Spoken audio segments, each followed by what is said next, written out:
C'est la rentrée et voilà, c'est pas comme la rentrée des classes. En général, vous avez beaucoup plus de liberté que vous imaginez.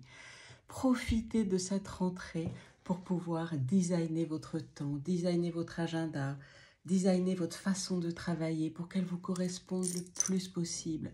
Oui, bien sûr, on a des contraintes, enfin vous avez évidemment des contraintes, encore plus si vous travaillez dans une entreprise.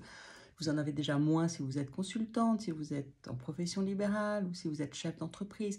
Mais même si vous êtes dans une entreprise, vous pouvez changer des choses, vous pouvez changer les réunions avec vos équipes, vous pouvez décider de déléguer certaines réunions, d'en annuler. Vous pouvez décider à quel moment vous travaillez chez vous, à quel moment vous allez au bureau. Voilà. Vous avez beaucoup plus de liberté. Et c'est chez mes coachés, même consultantes ou chefs d'entreprise, qui se bloquent le plus.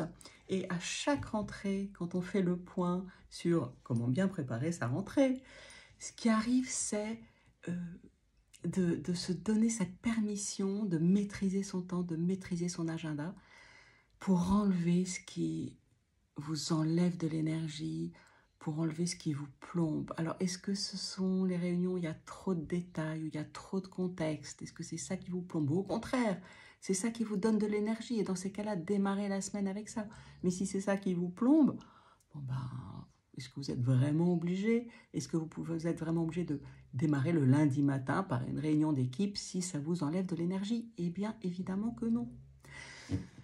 Donc c'est important de pouvoir choisir, est-ce que vous allez travailler chez vous le dimanche après-midi par exemple, ou en début de soirée, parce que voilà, ça va vous permettre de planifier votre semaine, de répondre aux mails, de vider votre boîte mail, de travailler sur les dossiers importants.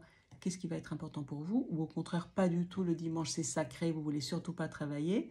Mais par contre, est-ce que vous vous donnez le lundi entier, pourquoi pas, ou même le lundi, juste le lundi matin, rien que pour vous, sans réunion, sans rendez-vous, pour pouvoir vous centrer sur vous, sur vos besoins, travailler sur les priorités de la semaine, travailler sur les dossiers importants. Est-ce que vous vous autorisez ça? Aussi, ce qui est important, c'est, j'ai l'impression de répéter toujours un peu la même chose, mais parce que je vois à quel point c'est difficile de se donner ces permissions, c'est d'avoir dans son agenda une journée entière ou 2 demi-journées, vraiment des séances de 3 heures, pas moins de 3 heures, pour travailler sur les choses qui sont importantes au long cours. Est-ce que c'est de la formation? Est-ce que c'est des réunions? Est-ce que c'est de la stratégie? Est-ce que c'est des moments pour plonger dans les dossiers et réfléchir? Est-ce que c'est des moments pour aller explorer? Voilà, en tout cas des moments importants, des moments focus vraiment sur ce qui est important dans votre priorité de l'année, ce qui est important pour votre développement, pour votre évolution professionnelle. Et puis, j'ai remarqué que c'était aussi super d'avoir des moments pour les urgences. Alors certaines personnes, c'est après le déjeuner, genre 14-15 heures, ou 14-16 heures, ou 15-16 heures. Tous les jours, il y a 1 ou 2 heures pour les urgences, parce que de toute façon, les urgences, c'est 20% du temps à peu près, et elles vont arriver. Donc quand elles arrivent, autant avoir dédié du temps pour les urgences, et pas le faire en plus de votre temps, voilà, en plus le soir, en plus le week-end, en plus tôt le matin, en plus en faisant sauter des déjeuners.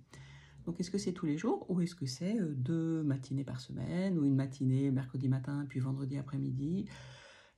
Voilà, qu'est-ce que vous allez mettre en place comme tampon pour pouvoir absorber les urgences des autres? Les urgences des autres qui peuvent venir totalement vous plomber, que ce soit les urgences de vos clients, si vous êtes consultante ou en profession libérale, les urgences de vos équipes ou de vos leaders, si vous êtes en entreprise.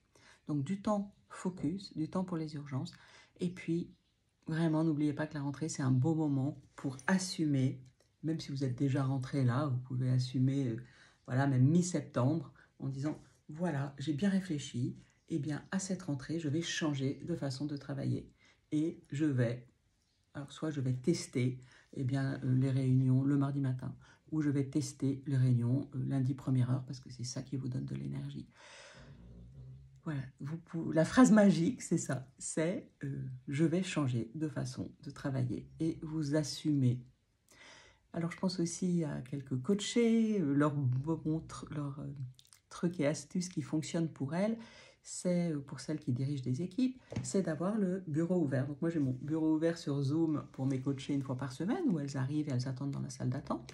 Eh bien ça peut être un bureau physique où vous laissez la porte du bureau ouvert et tout le monde sait que tous les jours, de 11 h à midi et de 17 h à 18 h, la porte est ouverte, c'est bureau ouvert et les gens peuvent venir vous voir, vous poser une question, discuter avec vous ou vous appeler, ou ça peut être en Zoom aussi. Et ce qui est génial, c'est que ça évite énormément de rendez-vous.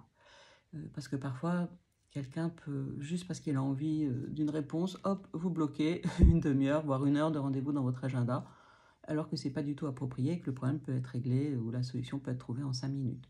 Donc n'hésitez pas à faire des bureaux ouverts avec vos équipes et pourquoi pas aussi avec vos clients si vous êtes consultante ou entrepreneuse ou en profession libérale. Voilà, réfléchissez à ce qui va vous aller, parlez avec vos amis de comment ils s'organisent. En tout cas, vous avez beaucoup plus de liberté pour gérer votre temps que ce que vous imaginez. Et tout ça, ça va vous aider à travailler encore plus dans le confort, encore plus dans votre zone de génie, et vous allez réussir encore mieux en étant épanouie et plus sereine. Bon, c'est quand même pas mal. À très bientôt.